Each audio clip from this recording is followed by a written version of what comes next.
আমার বিচিটা হাত দিচ্ছে। ছাত্রী সাথী বুক করে বাইকে বসে আমার বিচিটা হাত দিচ্ছে। সে কি কাকা, তোমার বুড়ো বয়সে বাই তো কম না দেখছি।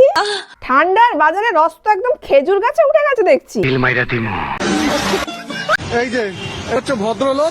ভদ্রলোক নয়, ভদ্রলোকের মুখোশ পরা পাক্কা ছোট লোক। আমি বললাম কাঁধে হাত দিন, নাহলে কোমরে হাত দিন। নেমে বলছে ক্যান্সেল করে দাও। মানে ভাবা যায়, কাঁধে কোমরে হাত দেবে না, ডাইরেক্ট ওখানে হাত দেবে। মানে আলাদাই আবদার কাকা। বাইকে বসে আমার বিচিটা হাত দিচ্ছে। কেন কাকা, তুমি কি গে? তাহলে কি ঠান্ডায় হাত সেকছিলে? হ্যাঁ। তার নিজেরটা তো ছিল, ওখানে হাত সেকতে পারতে না। পরের জিনিসের দিকে লোভ বিশাল। দিয়েছে এবার ভিডিও করে বাঁশটা। বিচিতে হাত দিচ্ছে, আমি দিয়েছি যে দাদা এখানে হাত দেবেন না, ও পেছন থেকে জড়িয়ে ধরে এখানে ওকে টিপতে হবে। মানে কি অবস্থা, বুড়া বয়সে এসে ভীমরতি। যাও আজকে তুমি ঘর, কাকিমার ঝ্যাঁটা নিয়ে রেডি হয়ে আছে। বাইকে বসে আমার বিচিটা হাত দিচ্ছে। শুধু মেয়েদের বেলায় প্রতিবাদ কেন, ছেলেদের কি আত্মসম্মান নেই? একদম গোপন জায়গায় হাত দিয়ে র্যাপিডে চড়তে হবে। দেখো বোঝো অবস্থা। যা বুঝবার আমি বুঝে গিয়েছি।